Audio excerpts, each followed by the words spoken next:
आज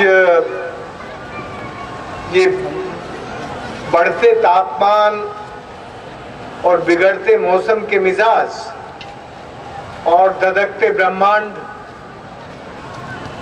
एक के बाद एक बिगड़ती गति में जा रहे हैं। लेकिन क्यों जा रहे हैं ये समझना बहुत जरूरी है। हम जिस गोदावरी गंगा के किनारे बैठे हैं, हम सोच सकते हैं कि ये गंगा, ये गोदावरी जो इस देश को जोड़ने, देश की सभ्यता और संस्कृति को एक साथ समृद्ध बनाने का काम करती थी, वो नदियां कैसे शुद्ध सदा नीरा बनकर पवित्र नदी के रूप में बहती थी। आज ये नदियां किस हालत में है, ये नदियों के ये हालात किस तरह से हमारे मौसम के मिजाज को और तापक्रम को प्रभावित करते हैं, इसको समझना बहुत जरूरी है। मैं राजस्थान, जहां प्रकृति बहुत नाराज रहती है, कुछ थोड़ी बहुत पानी की बूंदें कुछ साल में डालती है और कुछ दिन होते हैं केवल बारिश के, नहीं तो ज्यादातर सूखा रहता है।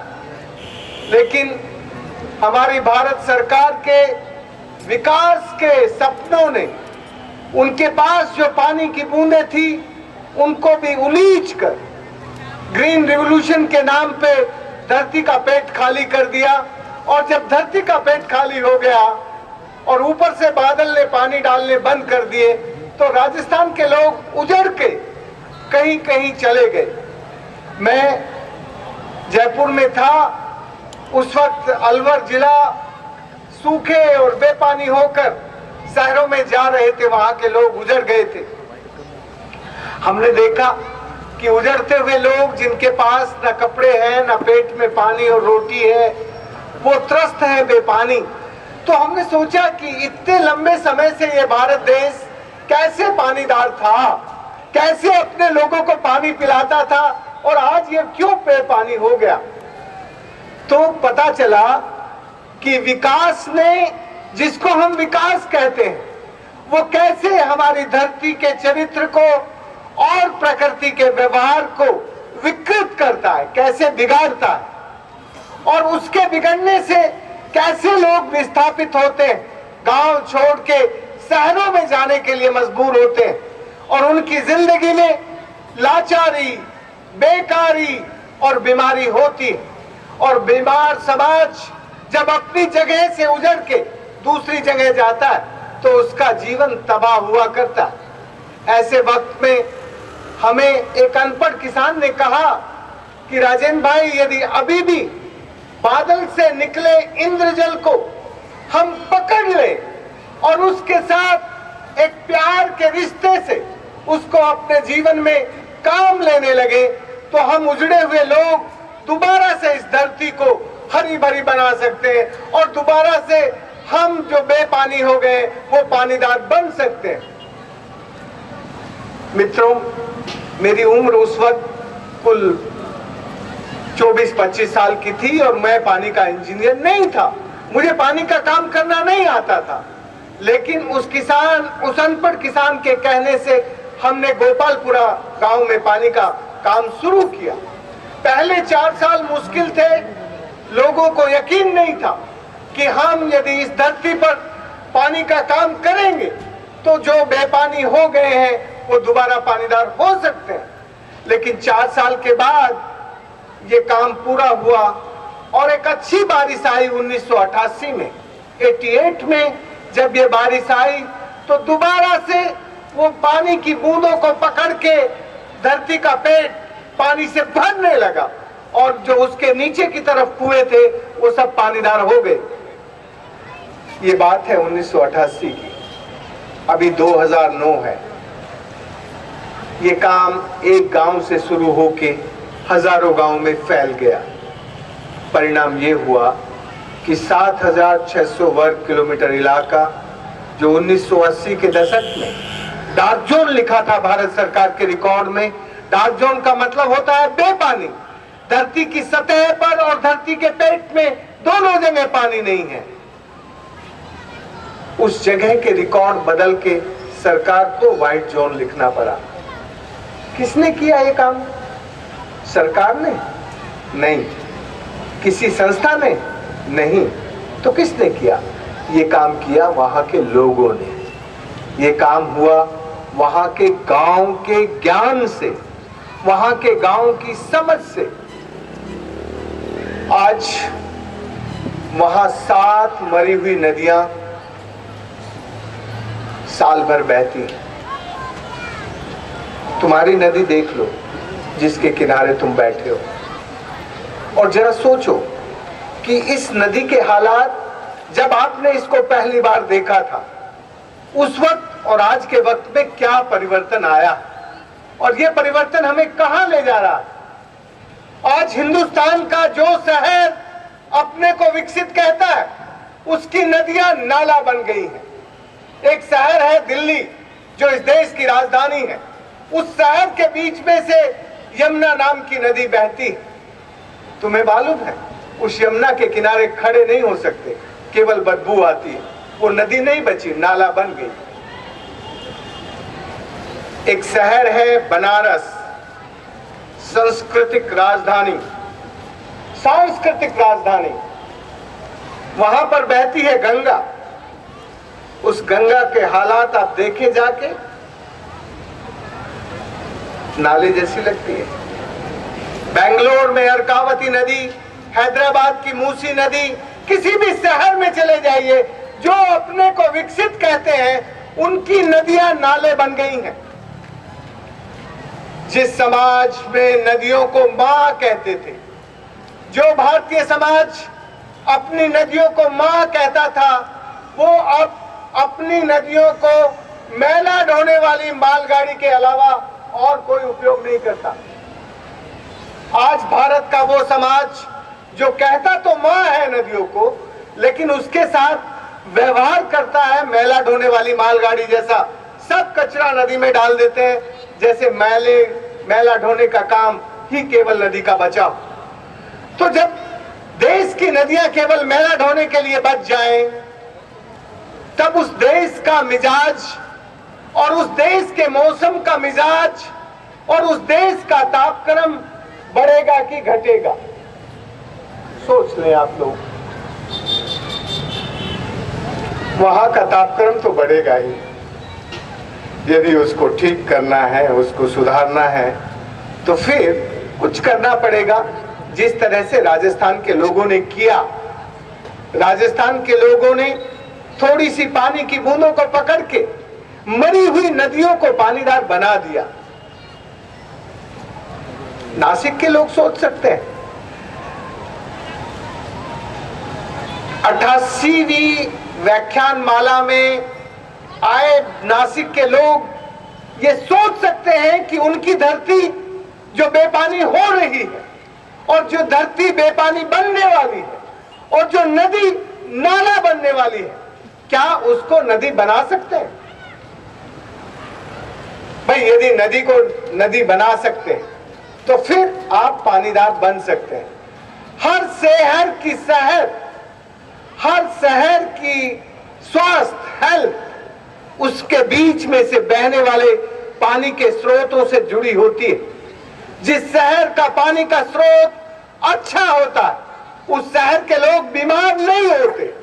जिस शहर के पानी के स्रोत दूषित हो जाते हैं उस शहर के लोग बीमार हो जाते हैं। मन से बीमार होते हैं, तन से बीमार होते हैं और पैसे से बीमार होते हैं। तो हम यदि तापक्रम की विज्ञान को समझना चाहते हैं तो पहले अपनी जड़ को देखना चाहिए जहां हम बैठे। हमें देखना चाहिए कि हम जिस नदी को अपनी मां कहते हैं उस नदी के साथ मां जैसा व्यवहार कैसे कर सकते हैं। और जब भी इसको मां कहना शुरू किया होगा तो उस वक्त के लोगों ने क्या सोचा होगा कि वो नदी को मां कहते हैं तो उसके साथ सचमुच मां जैसा व्यवहार करें। मां जैसा व्यवहार जब हम नदी के साथ करते हैं तो नदी हमारे जीवन में समृद्धि देती है। अनाज, फल सब अच्छे से उगने लगते हैं। हमारे किसान जब उनकी नदियां मर गई थी, सूख गई थी, बेपानी थे, बेपैसे थे, उजड़ गए थे, जब उनकी नदी में खूब पानी आया तो उनकी जिंदगी में दोबारा से समृद्धि आ गई और वो लोग दूसरों को रोजगार देने वाले बन गए। अभी आप भाग्यशाली हैं, अभी आप भगवान के लाडले बेटे और बेटियां हैं, क्योंकि अभी आपके पास अच्छी बारिश होती है और अभी आपकी नदी मरी नहीं है, लेकिन मर जाएगी। माफ करना अगर आपको कड़वा लगेगा, गंगा को कौन मार सकता है? जिसके किनारे करोड़ों लोग इकट्ठे होते हो, उस नदी को मरने की बात राजेंद्र राजस्थान से आके और वो आपके घर में कह रहा है कि ये नदी मर सकती है। कल्पना कीजिए कि गोदावरी मर जाए, सूख जाए तो क्या होगा? मर सकती है क्योंकि देश की नदियां मर रही हैं। मित्रों, यदि आप सचमुच ताप कर्म के बिगड़ते प्रभाव को जानना चाहते हैं तो इसकी शुरुआत गोदावरी के चरित्र से करनी पड़ेगी। गोदावरी के किनारे कुंभ में करोड़ों लोग यदि इकट्ठे होते हैं तो ये करोड़ों लोग बिना बुलाए, बिना तारीख तय किए, बिना किसी को इनविटेशन भेजे कैसे आ जाते हैं? क्यों आ जाते हैं? ये कितना पुराना ट्रेडिशन है, कितनी पुरानी परंपरा है। और इस कुंभ ने इस नदी को दिया क्या और इस नदी से लिया क्या, ये सोचना चाहिए। और ये कुंभ की परंपरा कैसे पड़ी? पुराणों में कहते हैं कि समुद्र मंथन के बाद जब अमृत निकला तो जहां जहां अमृत पड़ा वहां कुंभ हुए। लेकिन मैं इस बात पर भरोसा नहीं करता, मैं इस बात को सही नहीं मानता।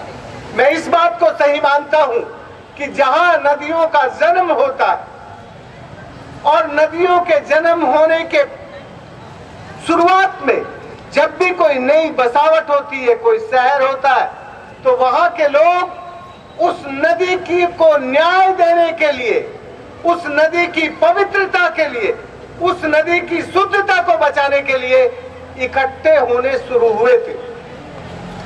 और उस वक्त केवल पाप धोना, नदी में स्नान करना और अपने पाप धोने के लिए नहीं, तब स्नान करने का मतलब केवल पाप धोना नहीं होता था। तब स्नान करने का मतलब होता था पुण्य कमाना। पुण्य कमाने का मतलब है कि हम सबका साझा भविष्य, हम समृद्ध बनाने के लिए रास्ते खोजते हैं। और पाप धोने का मतलब होता है कि मैं अकेला अपने जिंदगी के जो भी मैंने बुरे काम किए हैं उनको इस नदी में छोड़ के चला जाऊं, जिससे ये नदी बोझ मरती रहे और मैली होती रहे।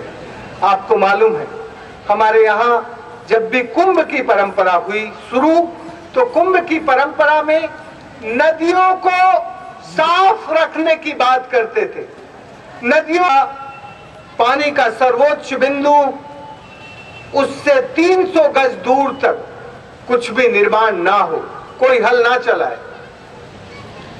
फिर लिखा है उसकी शुद्धता के लिए मल मूत्र त्याग कर और अपने पसीने को बाहर धोकर तब गंगा में स्नान करना चाहिए।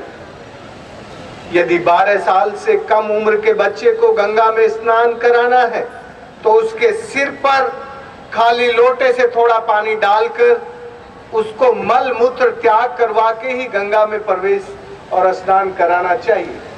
जो देश मानवीय मलमूत्र से और पसीने से भी पवित्र रखता था अपनी नदियों को, वो देश आज अपने घर का, अपनी दुकान का, अपने उद्योग का सारा मलबा इन नदियों में क्यों डालता है? कुंभ के पहले दस्तावेज में लिखा है, नदियों पर अतिक्रमण रोकने के लिए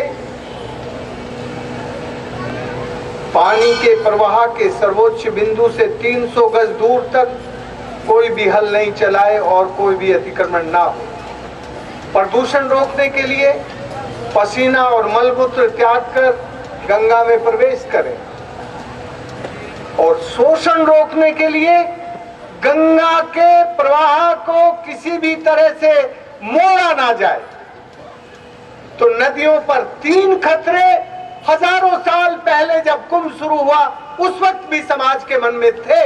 समाज जानता था अतिक्रमण, शोषण और प्रदूषण ये तीनों नदियों के चरित्र को बिगाड़ता है। इसलिए इन नदियों के किनारे नदियों को न्याय देने के लिए 12 साल में और 144 साल में लोग इकट्ठे होते थे और न्याय की नीति बनाते थे। अभी 2003 में आपके यहाँ कुंभ हुआ, कोई नीति बनाई आप लोगों ने इस नदी की शुद्धता के लिए? किसी भी कुंभ में आज वो नीति क्यों नहीं बनती? आज कुंभ में आने वाले लोग केवल अपना पाप धो के, अपनी गंदगी डाल के और चले जाते वापस अपने घर। नदी के बारे में नहीं सोचते। जो देश अपनी नदियों के बारे में नहीं सोचता, उस देश की परिस्थिति, उस देश का पर्यावरण और उस देश का तापमान सब बिगड़ जाता है। इसलिए हम ये जानने की कोशिश करें कि दुनिया में सबसे पुराना नदियों को न्याय देने वाला कानून, दस्तूर भारत में बना था। भारत नदियों के ज्ञान तंत्र से सबसे ऊपर है, लेकिन आज वो ज्ञान कहाँ चला गया? हम सबके बीच कहाँ गया, क्यों गया?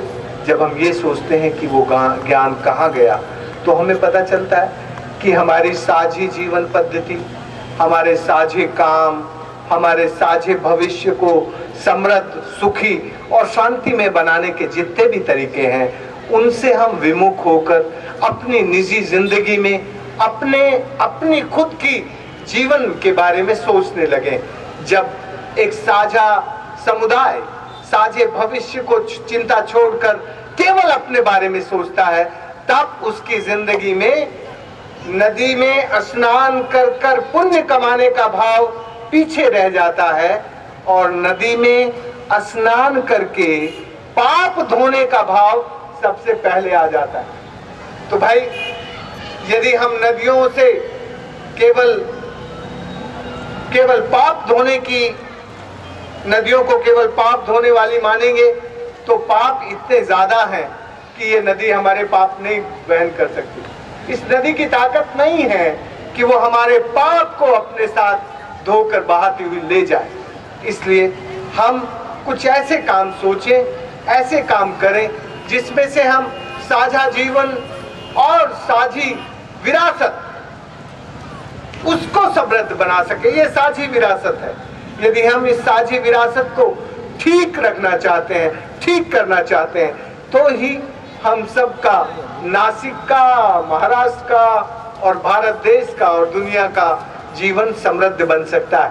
नदी किसी एक देश की नहीं होती, नदी किसी एक प्रदेश की भी नहीं होती, नदी किसी एक व्यक्ति की भी नहीं होती, नदी सबकी साझी होती है। इसलिए साझी विरासत को सुधारने का, साझी विरासत को ठीक करने का काम करना चाहिए।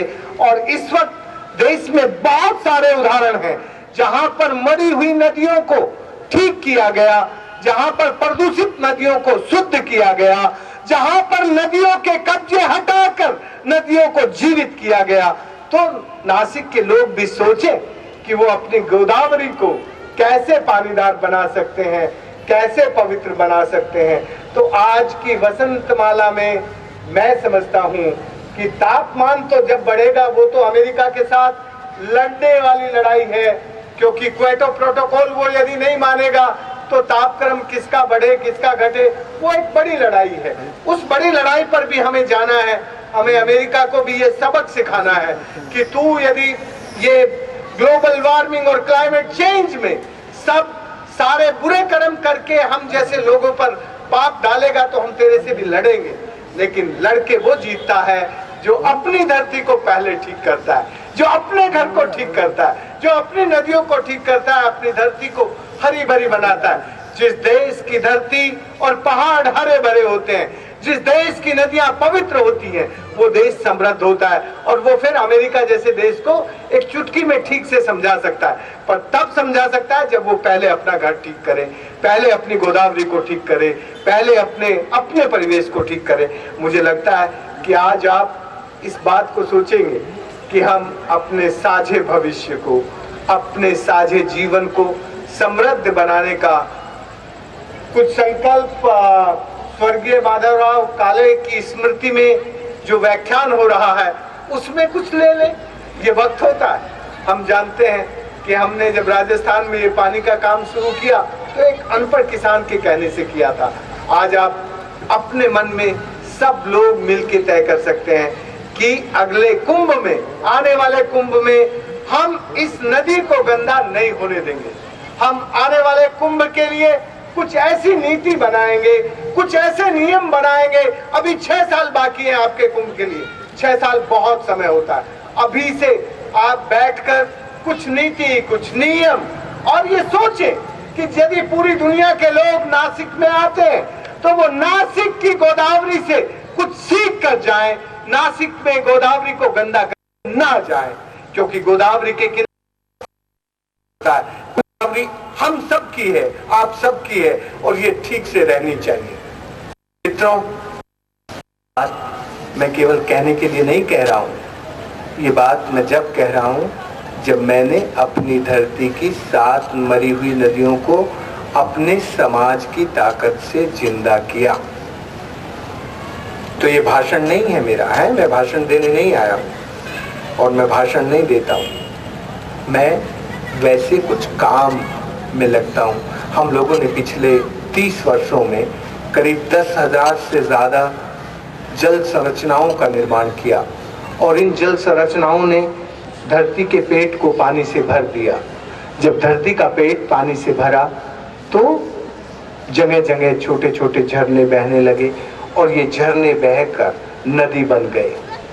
आपके यहाँ कोई इस नदी में बर्फ का पानी नहीं आता। ये हिमालय की नदी नहीं है कि हिमगिरी से पानी निकल के आता हो। आपकी इस नदी में जो पानी आता है वो धरती माता के पेट से निकलने वाला गंगा जल, धरती माता के पेट से निकलने वाला जल स्रोत है।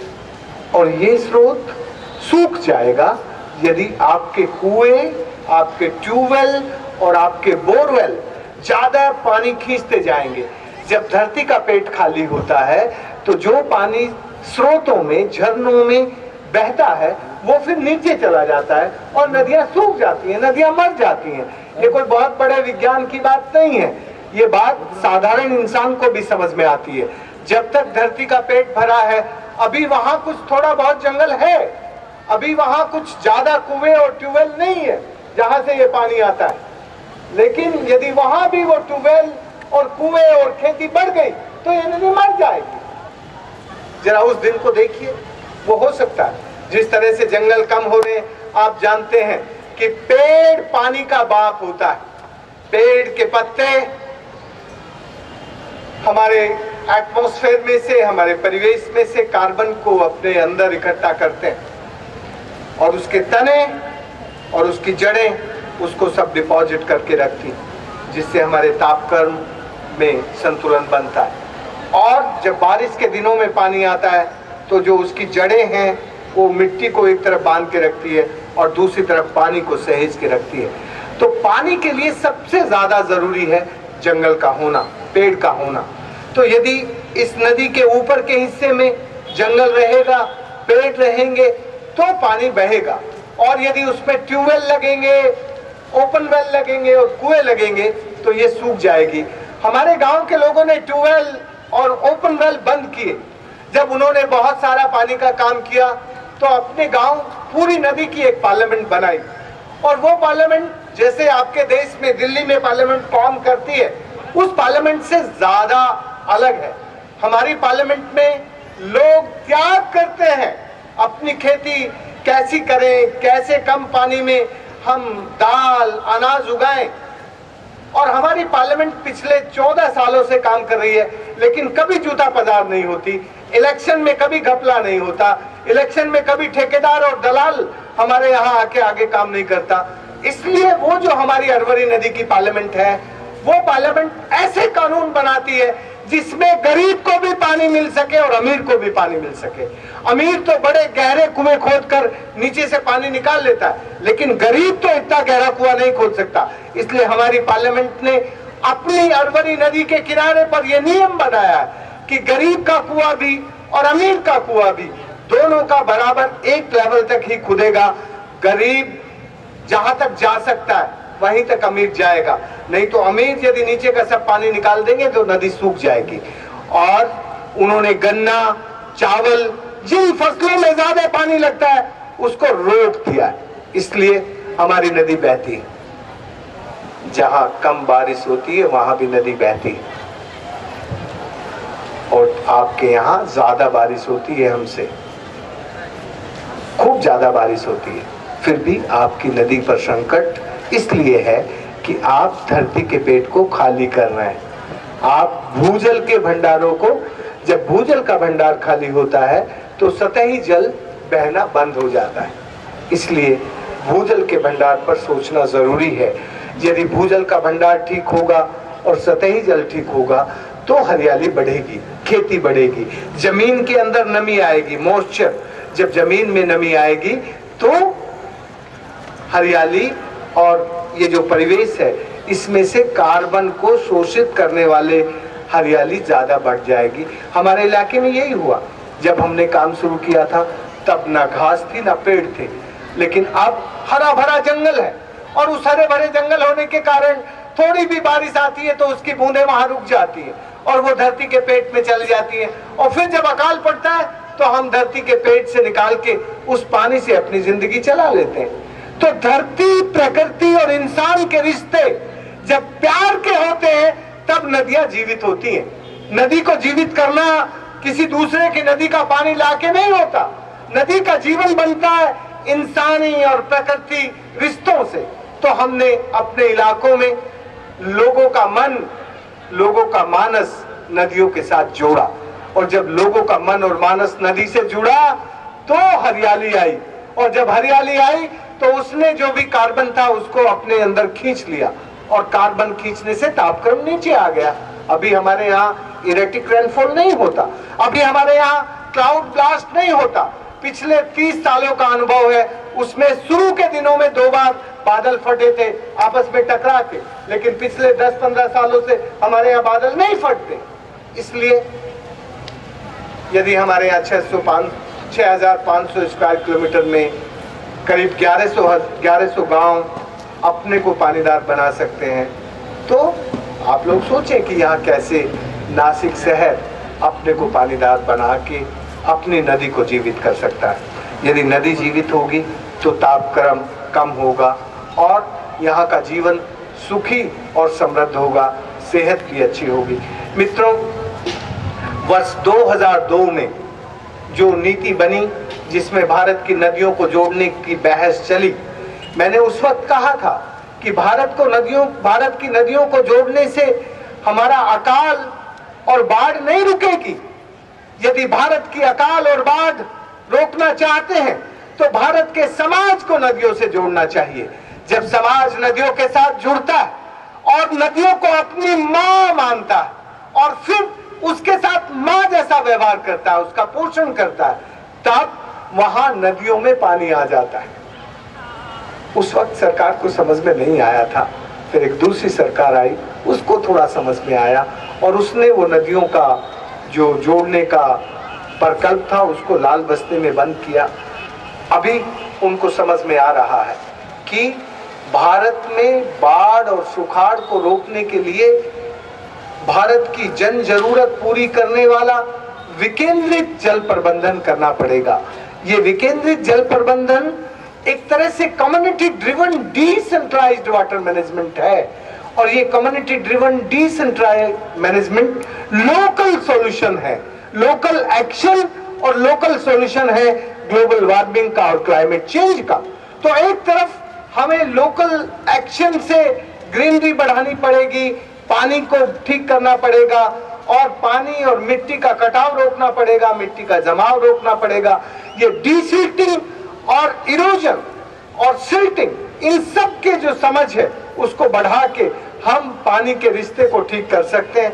इसी से हम हरियाली लाने का काम कर सकते हैं। ये जब हरियाली आएगी तब हमारे कटाव रुकेंगे और तापक्रम भी ठीक होगा।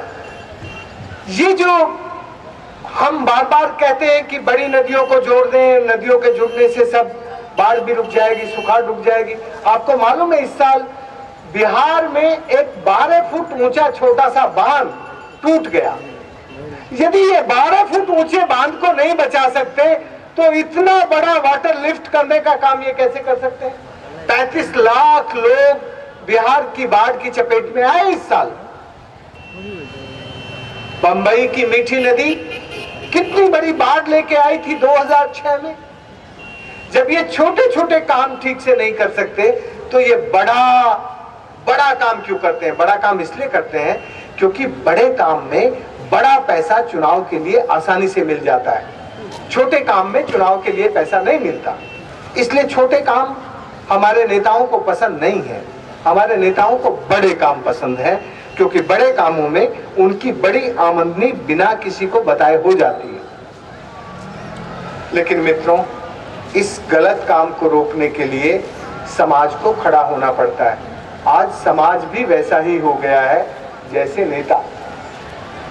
और जब नेता और समाज, राज, समाज और संत तीनों एक जैसे हो जाते हैं तब वहां के बुरे दिन आने लगते हैं। तब वहां मौसम का मिजाज भी बिगड़ जाता है और तापक्रम भी बढ़ जाता है। तो अभी जो गर्मी है, अभी जो ताप है, वो राज, समाज और संतों के चरित्र में आए बदलाव के कारण है। ये राज, समाज और संतों का चरित्र यदि ठीक होगा तो तापक्रम, गर्मी ठीक हो जाएगी, क्योंकि ये गर्मी धरती और प्रकृति के रिश्तों के साथ है।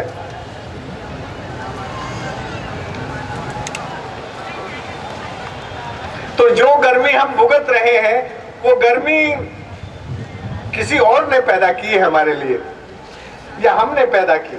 जरा सोच लें। लगता है हम भी उसके लिए दोषी हैं, लेकिन पैदा ज्यादातर किसी और ने की है। तो पैदा करने वाले को यदि हम रोक पाते तो हमारी गर्मी, हमारा तापक्रम ठीक हो पाता। पर हम किसी को रोकना नहीं चाहते। हम नहीं चाहते कि गलत काम करने वाले रुकें। यदि हम गलत काम करने वालों को रोकने के लिए खड़े हों तो हम रोक सकते हैं।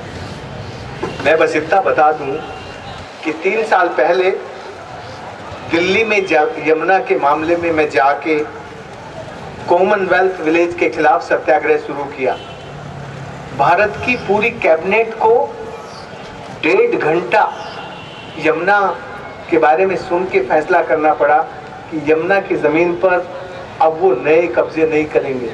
और पवन हंस कंपनी का एयरपोर्ट जो वहाँ बन रहा था, जो वहाँ होटल बन रहे थे, मॉल बन रहे थे, उन सबको रोक दिया। और अभी उस नदी को ठीक करने के लिए उन्होंने कुछ काम शुरू किया है। पिछला साल हमने गंगा को राष्ट्र नदी घोषित कराने के लिए बड़ी लड़ाई लड़ी। पूरी गंगा की गोमुख से लेके गंगा सागर तक यात्रा करके लोगों को जोड़ा। और जब गंगा के किनारे के समाज ने अपनी आवाज बुलंद की तो भारत के प्रधानमंत्री को हिम्मत नहीं हुई कि भारत के समाज, गंगा के समाज की बात ना सुने। और गंगा को अंत में राष्ट्र नदी घोषित किया गया 4 नवंबर को। आप सोच सकते हैं, मेरे जैसा मामूली आदमी, साधारण आदमी गंगा तो बहुत पहले से राष्ट्र नदी हो जानी चाहिए थी। जिस तरह से हमारा राष्ट्रीय ध्वज 3 रंग के कपड़े से बना और एक चक्र से बना और चक्र में 24 तिल्लियां बनी, उसी तरह से गंगा की जमीन, गंगा का फ्लड प्लेन, गंगा का बफर जोन, रिवर बेड, ये सब प्रोटेक्ट होना चाहिए था जिस तरह से हम राष्ट्रीय ध्वज को करते हैं। लेकिन सरकार ने नहीं किया। जब हम लोगों ने दबाव डाला तो इस साल 18 फरवरी को बाकायदा नोटिफिकेशन हुआ। हमें उम्मीद है कि हम गंगा की जमीन को अब गंगा रिजर्व डिक्लेयर करा सकेंगे और गंगा की जमीन ठीक उस तरह से प्रोटेक्ट हो सकेगी जिस तरह से राष्ट्रीय ध्वज, जिस तरह से राष्ट्रीय पशु, जिस तरह से राष्ट्रीय पक्षी। गंगा जिसकी 2 बूंद पानी आखिरी वक्त हर भारतीय चाहता है कि मेरे कंठ में आ जाए, 2 बूंद पानी, उस गंगा को राष्ट्र नदी घोषित कराने में हमें 63 साल क्यों नहीं याद आई? तो मुझे लगता है कि ये देश जब कुछ करता है, जब कुछ कोई लोग बोलने लगते हैं, नासिक के लोग बोलने लगेंगे तो गोदावरी भी ठीक हो जाएगी। नासिक के लोग बोलते नहीं हैं, इसलिए कुछ गोदावरी की नींद आ गई है। हमारे बीच में एक भाई बैठे हैं बंबई के, इन्होंने मीठी के बारे में थोड़ी आवाज खड़ी करनी शुरू की अभी 2-3 महीने पहले। तो अभी सारी सरकार हिली हुई है, महाराष्ट्र सरकार, कि मीठी में क्या करना है। तो भाइयों, जब आप अपने साझे भविष्य को ठीक करने के लिए काम में लगते हो तो इस लोकतंत्र में अभी भी कुछ अच्छी बातें हैं। ये भारत का लोकतंत्र इस मायने में तो महान है कि जब समाज संगठित होके कुछ अच्छा करने के लिए लड़ता है तो सरकार सुनती है और सरकार सुन के उसको ठीक करती है। इसलिए मैं फिर दोबारा से ये कहना चाहता हूँ कि आप अपनी गोदावरी को ठीक करें, और गोदावरी को ठीक करने के लिए जहां ऊपर जिस पहाड़ी से ये शुरू होता है वहीं पर उसके पानी को पकड़ के धरती माता के पेट में डालना चाहिए। धरती माता का पेट भरेगा तो गोदावरी का फ्लो बढ़ेगा, गोदावरी में इन्वायरमेंटल फ्लो तेज हो जाएगा। लेकिन वो तेज होगा जब बारिश की एक एक बूंद ऊपर धरती के पेट में जाए, धरती का पेट भरे और इसके झरने बहने लगे। ये काम यदि नासिक के लोग कर सकते हैं तो करें, नहीं तो इस सरकार से करवाएं।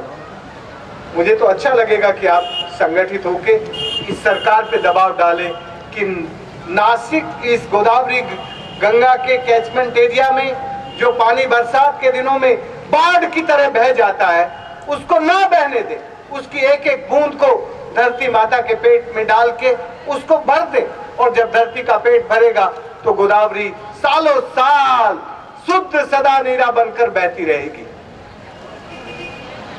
आप सोच लें कि ये काम आप भी कर सकते हैं। यदि आप नहीं कर सकते हो अपनी सरकार से कराएं। हमने गंगा के बारे में कुछ इन दिनों में नए कानून कायदे बनवाए, इस पर कभी आप लोग विस्तार से हमारे साथ बात कर सकते हैं। पर वो बात करें जब पहले कुछ अच्छा काम करें गोदावरी के लिए। केवल बात करने के लिए मैं नहीं हूँ। आप लोग यदि गोदावरी के लिए कुछ अच्छा काम करके आएंगे तो मैं जरूर अपना समय देके बात करने के लिए तैयार रहूंगा। गोदावरी भी उतनी ही पवित्र है जितनी पवित्र हिमालय से निकलने वाली गंगा। ये किसी भी तरह से उससे कम नहीं है। इसलिए इसको भी हम वैसी ही पवित्र माँ, वैसी ही पवित्र गोदावरी गंगा मानकर इसका प्रबंधन का काम करें। पर कुछ करें भाई, केवल बात करने और भाषण करने से नहीं। मैं समझता हूं मैं भाषण अब रोक दूं और कुछ सवाल जवाब के लिए समय बाकी दे दूं। ठीक है अध्यक्ष जी, या मुझे बोलना ही है? जैसे ये जो तालाब है वो बहुत पुराना है, वो महाराजा मंगल सिंह ने बनाया था। हमने जो तालाब बनाए हैं वो महलों के तालाब नहीं है, वो गरीबों के तालाब है। हम गरीबों को पानी पिलाते हैं, हम अमीरों के लिए और राजाओं के लिए तालाब नहीं बनाते। हमने जो 10,000 तालाब बनाए वो उन गरीबों के लिए बनाए जिनके पास पीने का पानी नहीं था, जिनके पास उनकी खेती के लिए पानी नहीं था, जिनके पास उनको पीने के लिए पानी नहीं था। वहां पर हमने तालाब, बावड़ी, झालरे, एनीकट, चेक डैम, करीब 130 किस्म की डिजाइन के जल संरचनाओं का निर्माण किया। ये 10,000 से ज्यादा के हैं, लेकिन ये गरीबों के, किसानों के, मजदूरों के तालाब हैं, महलों के तालाब नहीं है। होता है जोहर। आप लोगों ने मराठी में 2 शब्द पढ़े होंगे। एक शब्द होता है शहीद, शहीद भगत सिंह, सुभाष चंद्र बोस, वो वगैरह वगैरह वगैरह बहुत सारे नाम। जो शहीद शब्द है वो अपनी व्यक्तिगत बलिदान से आता है। देश के लिए, राष्ट्र के लिए शहीद होना वो व्यक्तिगत होता है, और जोहर कभी व्यक्तिगत नहीं होता, वो साझा होता है। जिस काम को साझा समाज मिलकर महिलाओं ने शुरू किया था चित्तौड़गढ़ में। जब चित्तौड़गढ़ पर एक बादशाह की हुकूमत आई तो वहां की औरतें निस्सहाय थी, उनको लगा कि अब क्या करें, तो सारी औरतें सब इकट्ठी होकर अपने गौरव को बचाने के लिए जोहर किया। तो जोहर जो होता है वो साझा त्याग होता है, साझा बलिदान होता है, और वो बलिदान औरत भी करते हैं और आदमी भी करते हैं, सब मिलके करते हैं। तो जोहर से बने हुई जल संरचना को जोहर कहते हैं। जोहर होता है पसीना, मेहनत, साझे काम के लिए, साझी भलाई के लिए, साझे हित के लिए। जो भी साझे हित के लिए लोग त्याग करते हैं, तपस्या करते हैं, साधना करते हैं, उसको जोहर कहते हैं। और उस जोहर से बने हुए पानी के काम को जोहर कहते हैं। जोहर राजस्थान का शब्द है, लेकिन ये खासकर पीने के पानी के लिए बनाई गई एक कॉनकेव स्ट्रक्चर होती है। वो दो बराबर के बिंदुओं पर मिला दी जाती है उसकी मिट्टी की लेयर, और पानी इधर से आता है तो यहाँ रुक जाता है। उसका जोहर का एक पेट होता है, उसमें इकट्ठा हो जाता है, और उस पर फिर सूरज की किरणें कम पड़ती हैं, उसमें एवोपरेशन लॉस कम होता है, तो सालों साल पानी मिल जाता है। जोहर खासकर पशुओं के पीने के लिए और इंसानों के पीने के लिए होते हैं, और जो पाल है वो खेतों में मिट्टी रोकने के लिए, पानी रोकने के लिए और सिंचाई के लिए होते हैं। तो अलग अलग उद्देश्यों से अलग अलग डिजाइन के जल संरचनाओं को हम जोहर कहते हैं।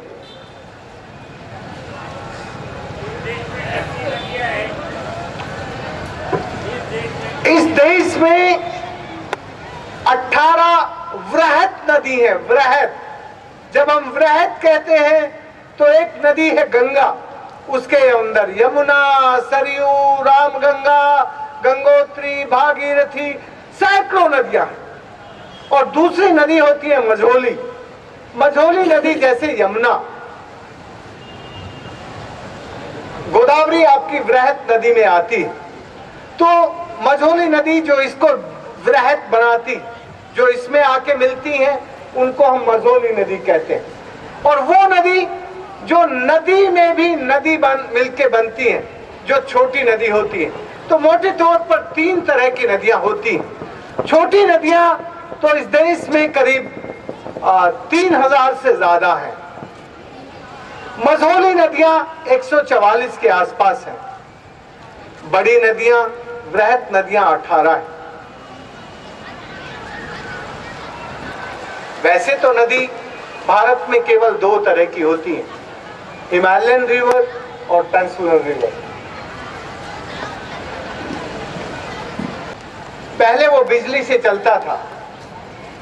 अभी मिस्टर मोरे, पता नहीं इस मीटिंग में है कि नहीं, उन्होंने उसको नेचुरल एसटीपी में बदला।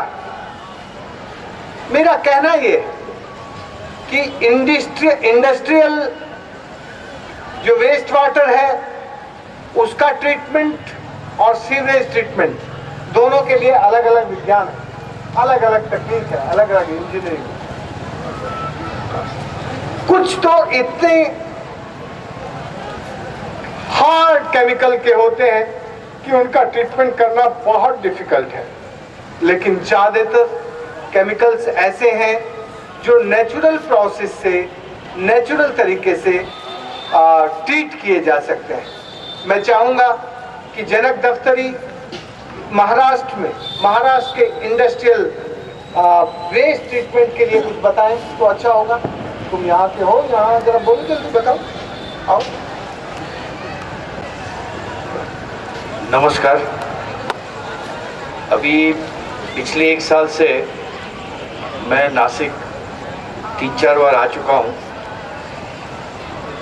आपको शायद पता होगा, मोरवाड़ी में पहले एक सुएज ट्रीटमेंट प्लांट जो एसटीपी कहते हैं, वो 4 दशलक्ष लीटर प्रतिदिन यानी 4 MLD ये मोरवाड़ी में स्वेज ट्रीटमेंट प्लांट था, अभी भी है। वहाँ पे अगल बगल में जो लोग रहते थे बदबू से सब परेशान, शाम को वहाँ रहने को बड़ा मुश्किल हो जाता था। वो हवा का लहर आता था और वो बदबू चारों तरफ फैल जाती थी। अभी पिछले 1 साल में ये जो विलायती ढंग का हम लोग ने अपना लिया है, वो पश्चिम से आता है, वो वहाँ चलता है। और हमने सोच लिया है कि भाई बड़े बड़े नाम कॉलेज के और संस्थाओं के, MIT, हार्वर्ड, ये लोग को हमारे से ज़्यादा ज्ञान है, तो हमने उनकी ट्रेडिशनल जो नॉलेज है, उनकी जो टेक्नोलॉजी है, ये हमने अपना के अपने देश में शुरू कर दी है। मतलब अभी ये मोरवाड़ी की जो सिस्टम थी, ये इनऑर्गेनिक केमिकल्स की थी। आप सोचिए, वो मलमूत्र जो इंसान अपने पेड़ पौधों वनस्पति से जो ऑर्गेनिक जो न्यूट्रिशन खुराक जो मिलता है, अपने ऑर्गेनिक इंजन में जाता है। जो ये ऑर्गेनिक इंजन का बाहर आएगा जो माल, वो भी ऑर्गेनिक होगा। ये ऑर्गेनिक माल आप इनऑर्गेनिक तरीके से ट्रीटमेंट करने को जाते हैं, तो थोड़ा तो घर्षण होगा। हमारी बम्बई की भाषा में मैं कहूँ, धुआं तो निकलेगा थोड़ा बहुत। और धुआं का मतलब है बदबू आती है, मच्छर आते हैं, बीमारी बढ़ जाती है। ये 1 साल से मोरवाड़ी में बायोटेक्नोलॉजी का इस्तेमाल किया है। मगरे साहब आपके यहाँ के इंजीनियर हैं म्यूनिसिपैलिटी के, उन्होंने बहुत ज़बरदस्त इसमें मेहनत करी है। और आपको शायद आपने सुना नहीं होगा, तो मैं कहना चाहूँगा, ये मोरवाड़ी की जो पुरानी सिस्टम थी, उसमें सालाना 10 लाख बिजली का खर्चा हुआ करता था। वो एरेशन करना पड़ता है। एरेशन यानी क्या होता है? हम लोग सब अनाड़ी लोग हैं, ये लोग हमको बड़े बड़े शब्द से डरा के दिखा देते हैं। एरेशन का मतलब वो हवा लगना चाहिए, मतलब नीचे का माल ऊपर आना चाहिए और वो गोल गोल घूमता रहेगा, हवा लगती रहेगी। तो ये नेचर, कुदरत अपनी केमिस्ट्री चला के वो वेस्ट जो होता है उसका ट्रीटमेंट करती है हवा के जरिए। तो ये हवा लगने के लिए एरेशन प्लांट था, 10 लाख बिजली का बिल आता था। ये बायोटेक्नोलॉजी डालने से ये सारे पंप उन्होंने बंद करा दिए, 10 लाख बिजली का बिल अभी आना बंद हो गया है। और वहाँ पे आप जाइएगा, देखिएगा, हमको विश्वास मत करिए, वहाँ पे जो होल्डिंग पॉन्ड में ये पूरा जो माल घूम के आता है, वो लास्ट में जो पानी पकड़ने के लिए रखते हैं, वहाँ पे आप देखेंगे तो पालक, टमाटर, अच्छे रंग बिरंगी फूल, बहुत अच्छी महक वाले, आप जाके देखिएगा। कहने का मतलब है कि ये जो ऑर्गेनिक वेस्ट है, ये धरती में, ये हमने 4वीं 5वीं में सीखा था कि जो नाइट्रेट्स वगैरह जो निकलते हैं, ह्यूमन वेस्ट, ये धरती में ही इसका नाइट्रेट का फिक्सिंग हो सकता है। इसका समाधान सिर्फ धरती में हो सकता है, और नहीं कोई केमिकल आप अमेरिका से लाइए या जापान से लाइए, कोई काम का नहीं है। तो ये आपका ऑर्गेनिक वेस्ट ऑलरेडी अभी मेरे ख्याल से तपोवन में 2 प्लांट उन्होंने ये कन्वर्ट कर लिया है। सबसे बड़ा तपोवन है, मेरे ख्याल से करीबन 35 mld के 2 प्लांट थे, तो उसमें अभी पहले एक से शुरुआत की थी, अभी दोनों को बायो सैनिटाइजर डाल के कन्वर्ट कर लिया है। बिजली नहीं चाहिए, धूप चाहिए, थोड़ी हवा चाहिए, और बाकी कुदरत की केमिस्ट्री जो होती है वो अपने आप चलती रहती है।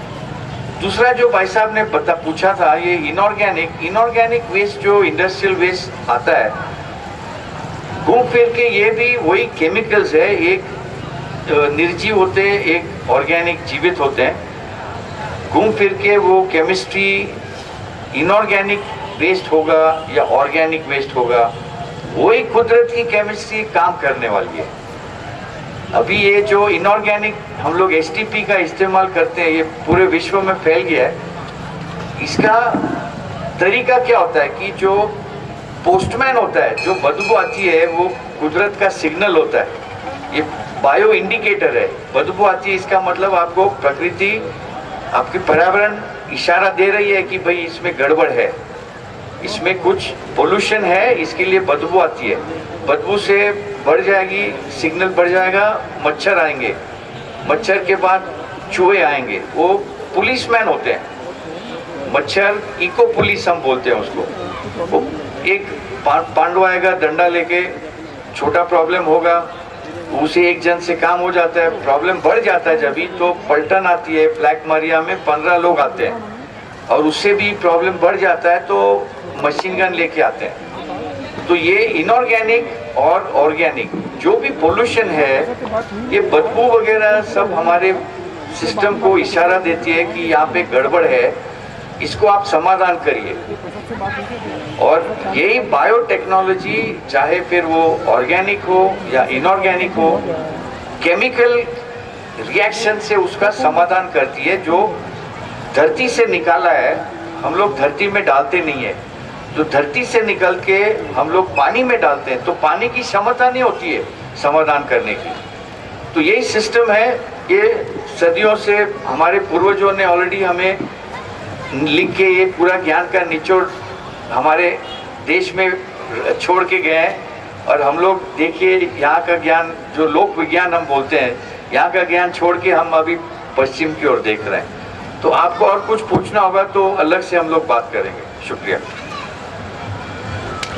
तो कोई खास सवाल हो तो पूछ लीजिए, नहीं तो मैं आप सबसे विदाई लेना चाहूँगा। पूछना था जी। कि नदी को गंदा करना धार्मिकता से काफ़ी हद तक जुड़ा हुआ है, धार्मिक विधि से, तो इस पर क्या उपाय हो सकता है? देखिए, नदी की गंदगी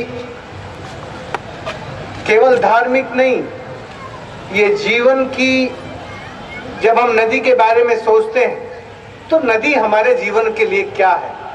एक तरफ नदी हमारी जीविका है, लाइवलीहुड, दूसरी तरफ हमारी नदी हमारा जीवन है, तीसरी तरफ हमारी नदी हमारा जमीर है।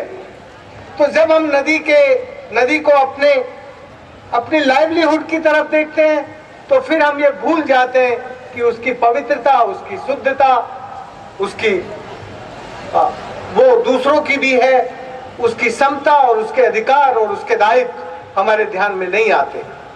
तो पुजारी, पंडित, किसान, मछुआरे, जो किसान इससे पानी लेते हैं, उनके लिए नदी खासकर जीविका होती है, लाइवलीहुड होती है। लेकिन दूसरे वो इंसान होते हैं जो नदी को सबकी साझी मानकर, सबकी एक राष्ट्र के लिए, एक समाज के लिए उसकी समृद्धि का रास्ता मानते हैं, और उनके लिए सबको जीवन देने के लिए, जीवन के लिए पानी और अन्न दोनों की उत्पत्ति देने के लिए और प्राणवायु को ज्यादा परिमार्जित करने के लिए नदी होती है। तीसरे मेरे जैसे लोग होते हैं जो ये मानते हैं, ओ मैं उस देश का रहने वाला हूं जिस देश में गंगा बहती है, जिस देश में गंगा बहती है उस देश का पानी कभी दूषित नहीं होता। उस नदी का पानी, उस नदी के पानी के अंदर अपनी प्रदूषण नाशनी विलक्षण शक्ति है। जब वो गंगा का पानी भागीरथी से लेके, गोमुख से लेके उत्तर काशी तक आता है तो उसमें कुछ भी पड़ जाए वो पानी शुद्ध हो जाता है, क्योंकि उसकी जो अपनी विलक्षण प्रदूषण नाशनी शक्ति है वो बहुत ऊंची है, और उसकी जो अपनी केयरिंग कैपेसिटी है वो बहुत हाई लेवल पे है। तो मित्रों, मेरे लिए मेरी नदियां मेरा जीविका, मेरा जीवन और मेरा ज़मीर है, मेरा गौरव है। मैं दुनिया में जब भी कभी नदियों पर बोलता हूं तो मैं कहता हूं कि दुनिया में एक नदी है जिस नदी की अपनी क्षमता, उसका पानी कितने लंबे काल तक रखिए वो दूषित नहीं होता, वो पानी बिगड़ता नहीं है, उसकी अपनी विलक्षण शक्ति है। तो जब हम ऐसे गुण की तरफ देखते हैं तो हमारा जमीर, हमारा गौरव बढ़ जाता है। और चौथा, वो सुपरमैन होते हैं, उनका अपना अध्यात्म, अपना जीवन सब होता है, जो नदी को केवल एक अपनी प्राणदायिनी माँ की तरह से देखते हैं। उसमें से अर्थ, पैसा कमाने का भाव उनके मन में नहीं आता। तो जो नदी को ऊर्जा देने वाली, अन्न देने वाली केवल इतना मानते हैं, वो नदी से केवल लाभ की तरह देखते हैं। और जो इन सब से ऊपर देखते हैं वो नदी को अपने जमीर, अपना अध्यात्म उस रूप में देखते हैं। इसलिए मित्रों, नदी को देखने के 4 नजरिए हैं। एक तो पैसा, जीविका, दूसरा जीवन, तीसरा जमीन और चौथा अध्यात्म, संस्कृति। हम 4 तरह के लोग हैं और 4 तरह से नदी को देखते हैं। अब देखना यह है कि कौन सा परबल होके करे। यदि सरकार के साथ बात करें, भारत सरकार के साथ, तो वो कहेंगे कि नदियों से हमें ऊर्जा और अन्न कमाना है, इसलिए हमें नदियों के डाइवर्जन करके इरिगेशन बनाना है, इरिगेशन का एरिया ज्यादा बढ़ाना है, हमें ऊर्जा बनानी है, हमें एनर्जी के प्लांट लगाने हैं। वो इसके अलावा नदी को और कुछ नहीं देखते। लेकिन इस देश में सब तरह के लोग हैं, तो नदी को चारों तरह से देखकर नदी की समग्रता के साथ विचार करके नदी का संरक्षण देना पड़ेगा। इसीलिए मैंने ये कोशिश की कि नदी का एक अपना दर्शन, नदी की अपनी एक दृष्टि ज़्यादा गहराई से विकसित हो। यदि ये विकसित नहीं होगी तो हमारे देश की सेहत, हमारे राष्ट्र की सेहत बिगड़ेगी। और राष्ट्र की सेहत को ठीक करने के लिए हमें हर राज्य में नदियों की नीति बनानी चाहिए। हमें अपने देश की सारी नदियों के बारे में अब अलग अलग तरह की नीतियां बननी चाहिए, जिससे नदियों को संरक्षण मिल सके और धरती की हरियाली और पहाड़ों की हरियाली और नदी की पवित्रता कायम रह सके।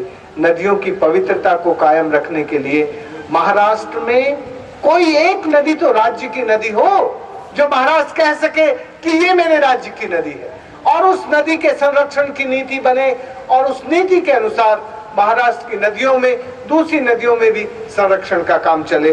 महाराष्ट्र की जल नीति और महाराष्ट्र की नदी नीति, ये दोनों पर आप लोगों को काम करना चाहिए। यदि ये नहीं हुआ तो महाराष्ट्र कभी भी राजस्थान बन सकता है।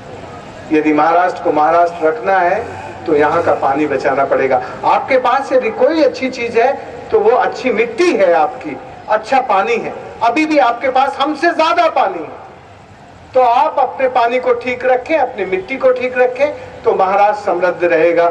मित्रों, अंत में बस मैं इतना ही कहना चाहता हूँ कि बढ़ते तापक्रम को रोकने के लिए और बिगड़ते मौसम के मिजाज को ठीक करने के लिए आपके बादलों से मिले हुए पानी को पकड़कर सहेजने का काम करना चाहिए और नदियों को न्याय देने वाली नीति अगले कुंभ से पहले बनाने का काम नासिक की धरती से शुरू होना चाहिए। जय हिंद, धन्यवाद।